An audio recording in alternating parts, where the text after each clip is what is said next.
In fact, it's well known now that the government is looking at shedding its Air India weight. Shireen, in her conversation with Jayant Sinha, the Minister of State for the Aviation Sector, spoke to him about this very issue and specifically asked him on how Indigo and Air India integration would work, if at all.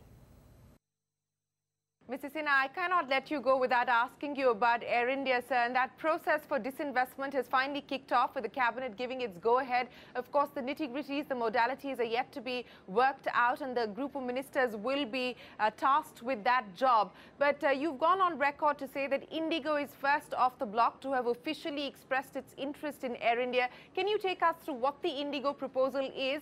And are there other airlines, both domestic as well as international, who have evinced interest in Air India?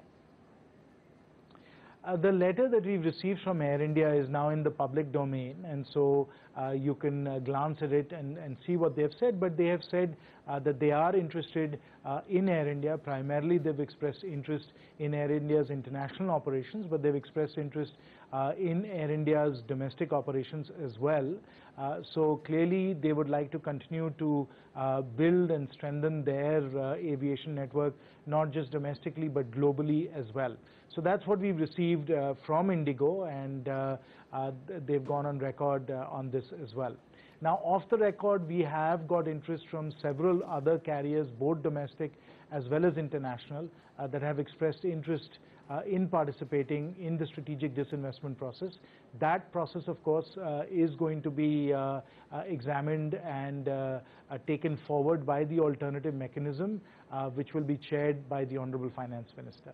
You're saying that off-record or informally, off-record is what us journalists use, but you're saying informally you have got an expression of interest from several domestic carriers as well as foreign carriers. Mr. Sinha, will the priority be given to domestic carriers or domestic business groups? Because it is our understanding that the government has also informally reached out to domestic large business houses as well. Is that true? The alternative mechanism under the chairmanship of the Honorable Finance Minister is going to take a decision on the universe of bidders. By when do we expect this GOM to arrive at the way forward, sir? Are we talking about a resolution, a conclusion within this particular calendar year when it comes to Air India's disinvestment process? No, we are going to move forward as quickly as possible, and there are really two parts to it.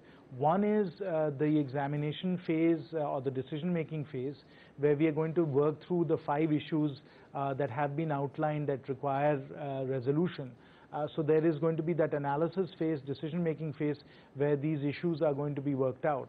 Once those issues are worked out, we move into the second phase, and that is the phase during which the divestment process itself will unfold. And as you know, the process manager in that case is the Ministry of Finance through the DIPAM, the Department of Investments and Public Asset Management, and then they will take that process forward.